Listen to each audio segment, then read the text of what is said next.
Welcome to my new episode entitled All About Sound System by ER Works.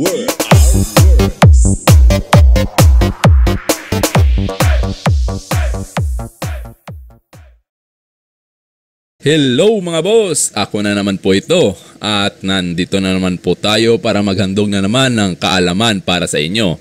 At ang topic natin ngayon ay mga amplifiers na pangmalakasan at pangbakbakan. Pero abot kaya ang presyo, yung hindi gano'ng masakit sa bulsa. At sulit na sulit yung binayad mo dahil matibay at garantisado ang performance. At kung interesado ka sa topic na ito, tara, samahan mo ko hanggang matapos ang video na ito. Teka. Bago tayo magsimula, siguraduhin muna na nakasubscribe ka na at nakahit na ang notification bell para updated ka sa mga bagong upload. Paki-follow na din po ang aking FB page para kung sakaling may giveaway ako, kasali ka. Malay mo, ikaw pa makakuha. O diba, natuto ka na, nanalo ka pa. At ang topic natin ngayon mga boss ay ang mga pangmalakasan pero abot kaya na amplifiers. Ito yung mga sinasabak sa battlefield, yung mga malalaking power na amplifiers. Tapos na tayo dun sa mga budget meal at sa mga medyo low wattage na amplifier. So kung di mo pa napapanood, pakipanood na lang po ang video na budget meal amplifier sa aking YouTube channel playlist. So ang itatackle natin ngayon ay yung mga average price range or hindi naman sobrang mura at hindi naman sobrang mahal. At disclaimer ko lang po, ito po ay based on my observation at experience. Kung may hindi man ako nabanggit na brand, paki-comment na lang po below. Kasi sa sobrang daming brands ngayon, aabutin tayo ng siyam-siyam pag lahat na brands ang ating ilalagay dito. So yung pili ko lang, yung para sa akin lang, most common na brands ay ilalagay ko sa video na ito. So, I hope na ma-review natin yan isa-isa, no? So, mga bagong brands, shout out dyan sa mga supplier. So, open tayo for demo pag nasa bakasyon tayo. So, ngayon na virtual review lang muna. So, baka naman, no, sa mga supplier dyan, shout out po sa inyo mga boss. Maraming salamat sa pagbago sa ating sounds industry. So, sobrang dami nyo na. So, umpisahan natin ang listahan sa ating mga pangmalakasan na amplifier. Ito, isasabay ko na, dalawa. Challenger at KKE. Inuna ko agad itong dalawa na ito kasi nabanggit ko na ito doon sa nakaraang video ko about low budget brands. Kasi nga, may mga model sila na pang low budget. Pero meron din silang mga pangmalakasan na amplifiers intended for heavy duty use at lalo na sa battlefield. Ranging from 2,000 watts up to 20,000 watts, meron sila Challenger. Meron na siyang model na Gladiator Warrior na tested na sa battlefield. At si KKE naman, meron ng parating na CA400 which is yung mga lower model niya is CA200 ata yun, ay tested na din sa Cebu. At nakita nyo doon sa Carmen. So, ang price nila ay medyo less kumpara sa ibang brands. Pero yung performance sulit na sulit din. So, kung hanap mo pang malakasan, pwede mo i-consider ang dalawang brand na ito.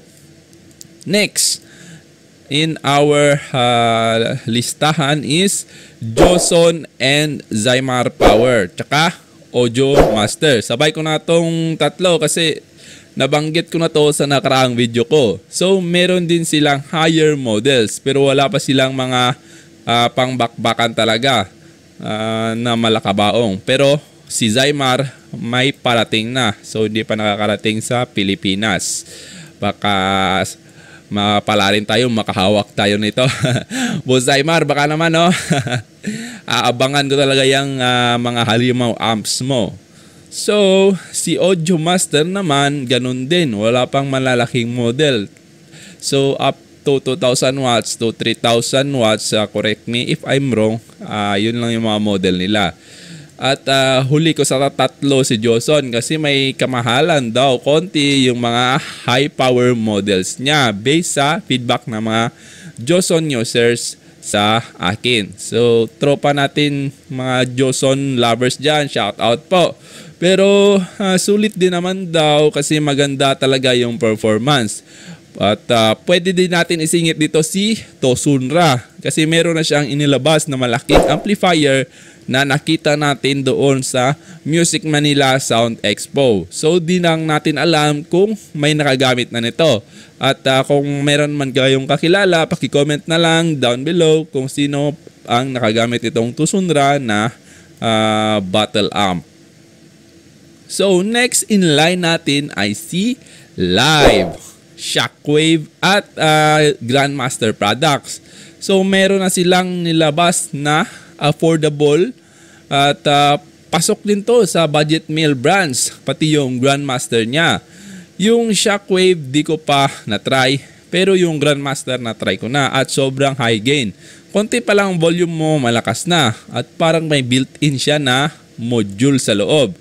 Tsaka magaganda din yung pyesa niya na nakalagay.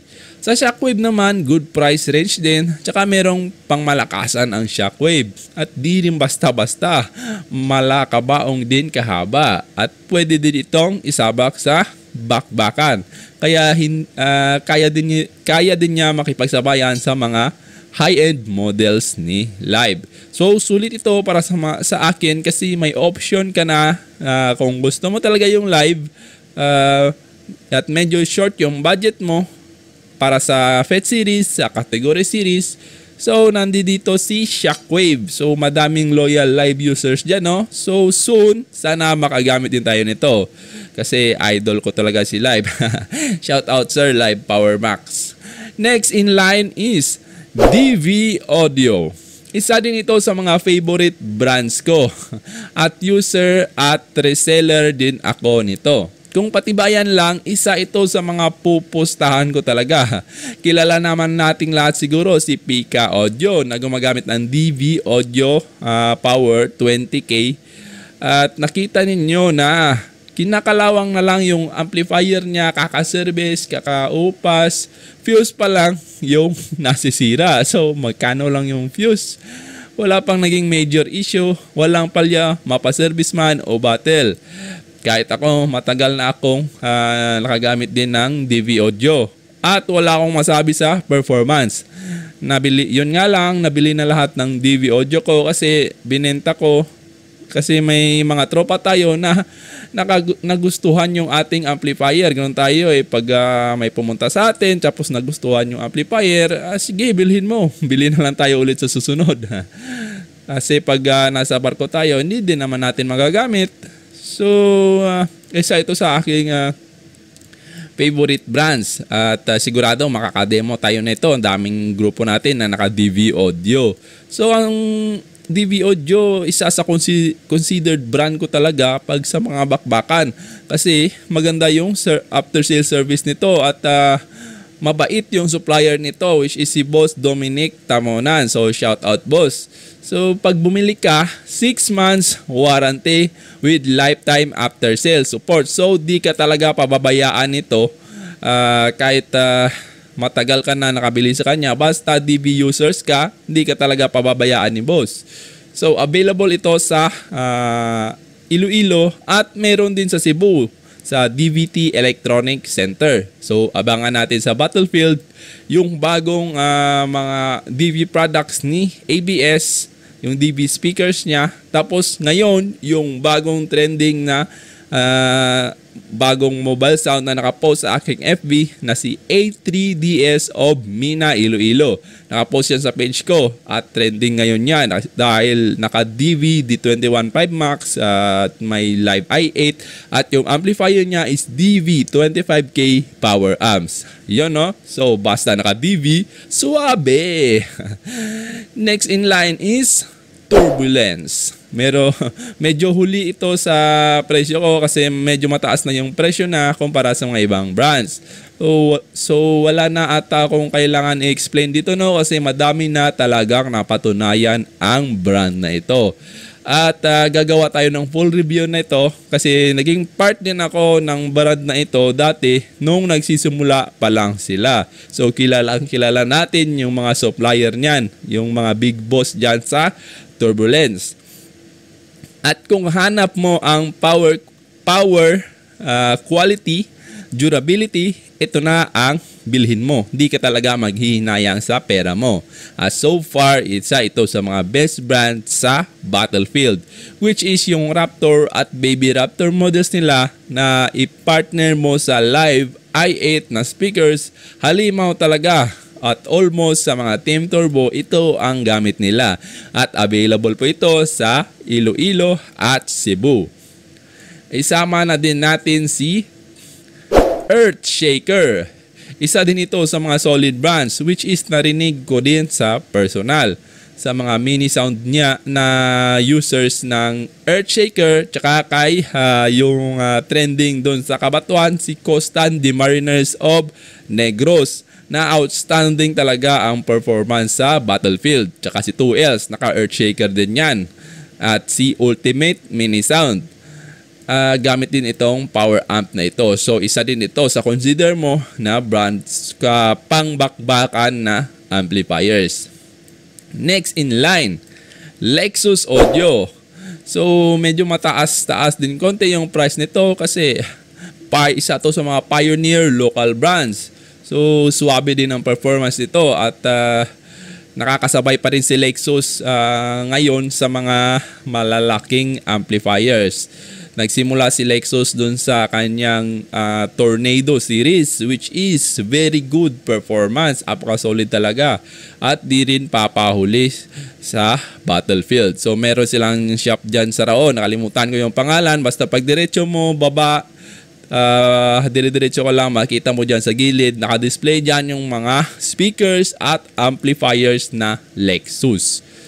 So, isa pang brand na pangbakbakan is Hurricane. Isa din ito sa mga legendary local brands na galing sa Iloilo. Kasi sila ata yung unang Iloilo brands na nag-introduce ng competition sa mga existing local brands. So, dati yung mga brands lang, Krell, Live, Lexus, yun lang yung nagpapalakasan. So, may lumabas na bagong brands dati na from Iloilo ang distributor which is si Hurricane. So madami na din ang napatunayan nito, no, at ito na ata yung base circuit ng mga China brands ngayon kasi yung mga lumalabas na brands ay almost identical kay Hurricane. Pero syempre, iba pa din yung Hurricane kasi originally designed by engineer Batet Assessor. So, may minomodify lang sila dito sa design nila para maging outstanding. So, yung design nila yung pinasa doon sa China at napagkopya-kopyahan na. So, madami na naging version ng design na ito. So, yung original nasa kanila. So, madali na kasing umorder sa China. Masabihin mo lang kung ano yung gusto mo. Susundin talaga nila. At kita mo naman yung performance ng Hurricane sa Team Stroker, no? Kahit hindi pa sila upgraded, kayang-kaya pa rin sumabay sa mga malalaking amplifiers. Ika nga, small but terrible. Next is Broadway Products. Isa din ito sa mga sikat ngayon, no? So, reseller din ako nito. Medyo tumaas nga lang yung price niya ngayon. Pero, at konti lang, same price range din naman sila ng mga sikat na brands na may same specs. Madami din itong napatunayan si Broadway, no? Lalo nang lumabas si Big Daddy na nag-champion sa drum dragging sa Cebu. Doon umpisa nag-boom talaga yung kanyang pangmalakasang mga amps hanggang dumami na yung users, which is recently ngayon si Yami, at balita ko si Ocean Star Disco Mobile magbo-Broadway users din. At si Michael Angelo magbabalik na sa Battlefield dyan sa Sinulog sa Cebu. So abangan natin yan. So madami na ngayon talaga yung Broadway users, no? Kasi madaling mag-order dito at marami silang options.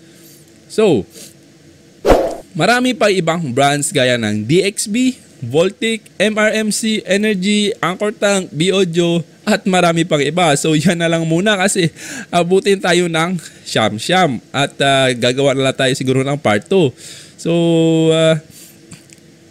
madami pang bago ngayon, no? Almost same lang din naman sila kasi ng pinanggalingan sa China. So front panel lang ang naiiba. Madali na lang kasi mag-order sa China ngayon.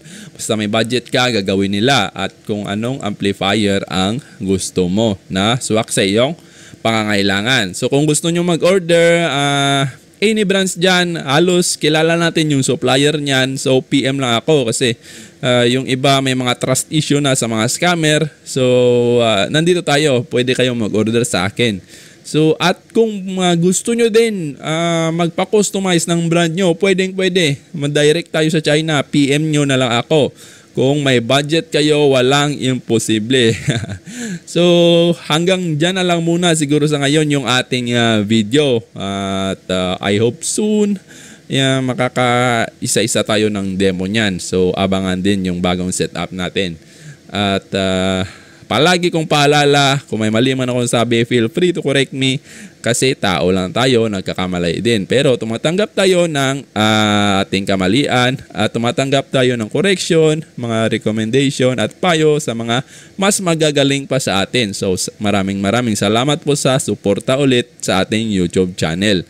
So hanggang dyan na lang muna po at salamat ulit at God bless us all.